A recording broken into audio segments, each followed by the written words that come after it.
If you're sick and tired of letting your personal finances control your life and you're ready to make a change, you clicked on the right video because we're going over the 6 best ways to budget your finances, all of which you can start doing today. As an accountant for 10 plus years, I've been there, done that, and have tried all of these within my own personal finances. I'm going to be ranking these 6 strategies in order of my least favorite all the way up to my favorite, which is the one that I'm currently using today. So if you want to find out the best budgeting strategy that an accountant uses, make sure to stick around to the end of the video. But before we get into these strategies, I just wanted to take a quick moment and talk about the importance of budgeting, just in case you're on the fence of doing it or don't necessarily understand the benefits of budgeting. Budgeting is the first step that you need to take when you're trying to level up your personal finances. This is something that anyone can do. You don't need any special financial knowledge. You just have to start. In its simplest form, budgeting is determining how much money you make versus how much money you spend, and more importantly, where that money is going. I like to teach the budgeting process with a 4-step framework: track,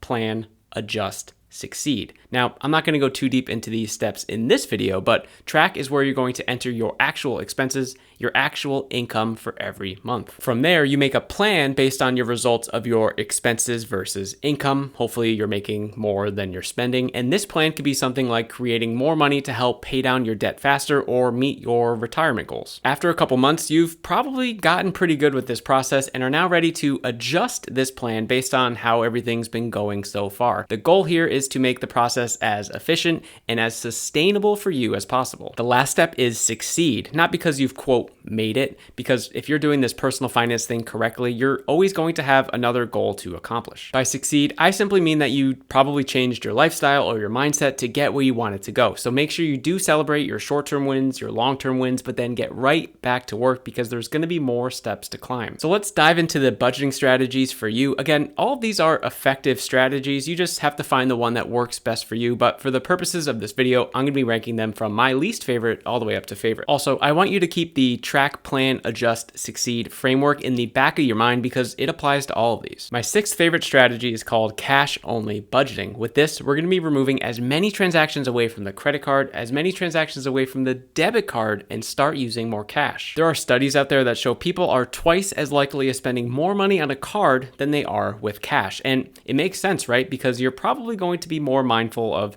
taking physical dollars out of your wallet to pay for something than just a simple swipe of your credit card. So once you have your budget laid out, you should know exactly how much you want to spend on things like groceries, transportation, etc., and get that amount of cash and put it in your wallet every single week. But that is the exact reason why this method is my least favorite. It becomes a logistical nightmare. You have to go to your ATM every single week, take out cash every single week, and then carry that cash around with you all week. But it's all about what's best for you. So if credit card overspending has been an issue for you in the past and you want to start making some serious changes to your finances, this is a great strategy to start with. The next strategy is one I've used a lot in the past, and it's called bi-weekly budgeting. The goal of this method is to align your budget with each of your paychecks. So every 2-week cycle should have different expenses allocated to it. For most people, paying for the roof over their head is their largest expense by far. So lining up one paycheck cycle with your mortgage or rent and the other paycheck cycle with all your other expenses in the month is an ideal strategy. Because here's how many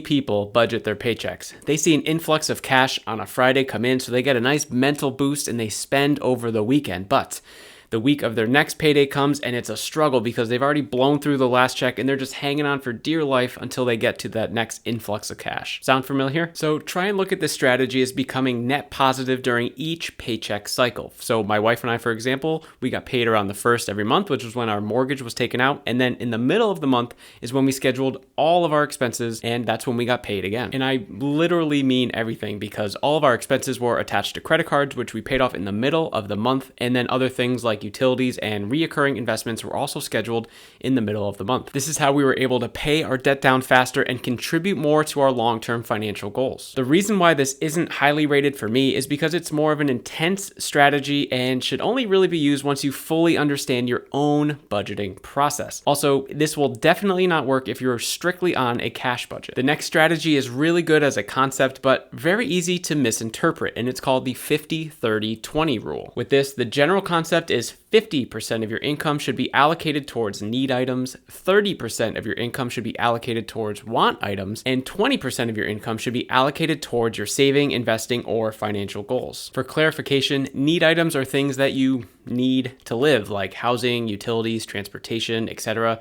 whereas want items are more minor luxuries and they make life more enjoyable, make life maybe easier, but they're definitely not required. Again, as a concept, 50-30-20, it's pretty solid, but I do have a couple issues with it. For one, people take the numbers way too literally. The goal is not to get your need items to 50% of your income. The goal is not to get your want items to 30% of your income. If you can do that in 40%, 25%, then that's amazing. This method also really doesn't consider how expenses will vary based on the state that you live in. For example, the median home price at the end of 2023 was $412,000, but in places like California and Hawaii, the average shoots up to over $750,000. But then places like Oklahoma and Ohio saw an average of $235,000. In those higher expense states, sure, income is likely higher too, but it just means it costs more to live there, even for people on a median salary. So it just means that the need items might have to be a little higher than most. The other downside to this 50-30-20 rule is the 20, your saving, investing, financial goal portion of the rule. It's the last number, which means people are just naturally going to deprioritize this and think of it as an afterthought. When in reality, this is the piece of the equation that should have your full attention. So this transitions right into the next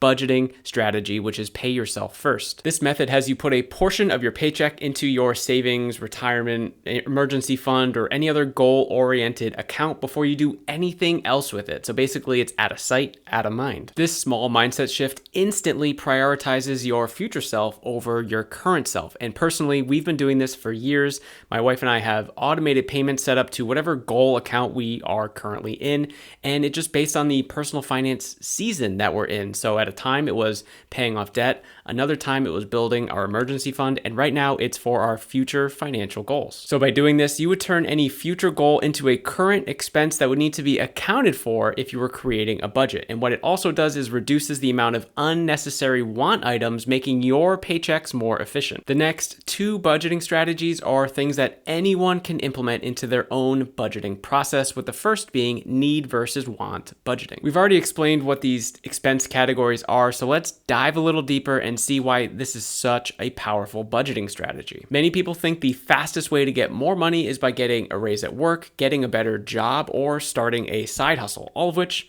those are excellent. But actually, the fastest way to get more money, like tomorrow, is by lowering your expenses. So if we divide up our expense categories into need or want, it becomes very clear very quickly which side we are going to be able to reduce faster.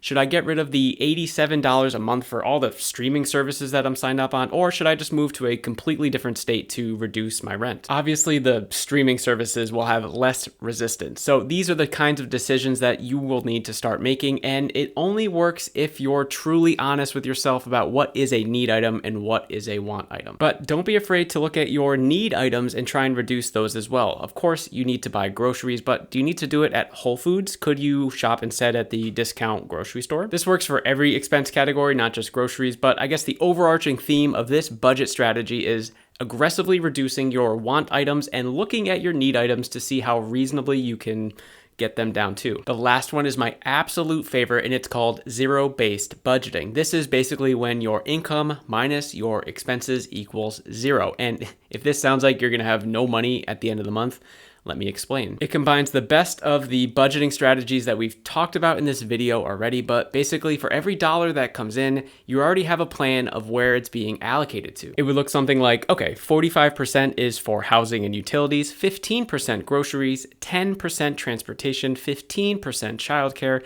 5% fun stuff. The remaining 10% is going to my financial goal. And just to be clear, I don't want you doing this if your bank account is anywhere near zero. We do not need you overdrawing just to try to figure out this budgeting strategy, right? So first, make sure you build out your emergency fund buffer, $500, $1,000, whatever you think is best for you. And if every dollar is planned out every single month, you're gonna know very quickly if your plan is working or not, so you may need to adapt and figure it out. It might take you a couple months. Hopefully, throughout this video, you are keeping in mind the 4-step framework of track, plan, adjust, succeed, and how this framework applied to every single budgeting strategy that we talked about. Let me know down in the comments which budgeting strategy you're currently using, or maybe you're using one that we didn't talk about today in this video. Or if you're looking for a deeper dive into the 4-step framework, make sure you check out this video here.